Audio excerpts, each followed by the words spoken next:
एक बार की बात है, एक छोटे से गांव में एक व्यक्ति था जिसका नाम अर्जुन था। वह एक सामान्य किसान था, लेकिन उसकी जिंदगी में एक कठिनाई आ गई। उसकी फसलें सूख गईं और उसकी आमदनी बंद हो गई। जैसे ही उसके पास पैसे खत्म होने लगे, उसके दोस्त और रिश्तेदार भी उससे किनारा करने लगे। अर्जुन ने महसूस किया कि वह बिल्कुल अकेला हो गया था, जैसे एक चिड़िया अपने खोखले घोंसले में। वह हर दिन अपने खेतों के पास जाकर अपने सपनों का निरीक्षण करता। सूरज की किरणें जब धरती को छूती, तब उनके प्रकाश में उसकी आंखों में एक आशा की झलक दिखाई देती। लेकिन उसके दिल में एक भारीपन था। उसने कई बार सोचा कि क्या उसका जीवन इसी तरह खत्म हो जाएगा। एक दिन उसकी माँ, जो एक साधारण और धार्मिक महिला थी, उसके पास आई। उन्होंने उसे एक पुरानी बात बताई जो उन्हें उनकी दादी से मिली थी।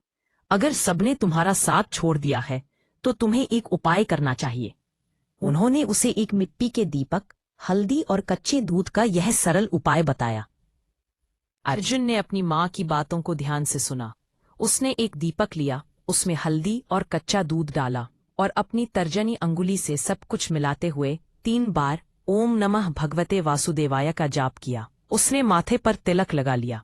उसके मन में एक नई ऊर्जा का संचार हुआ।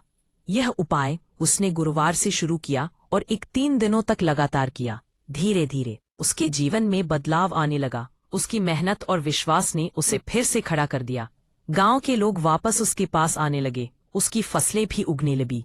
अर्जुन ने न केवल अपनी आर्थिक स्थिति को सुधारने में सफलता पाई, बल्कि उसने यह भी सीखा कि कठिनाइयों में भी आशा की किरण होती है। इस अनुभव ने उसे सिखाया कि जब सब कुछ खत्म लग रहा हो, तब उम्मीद ही सबसे बड़ा सहारा होती है।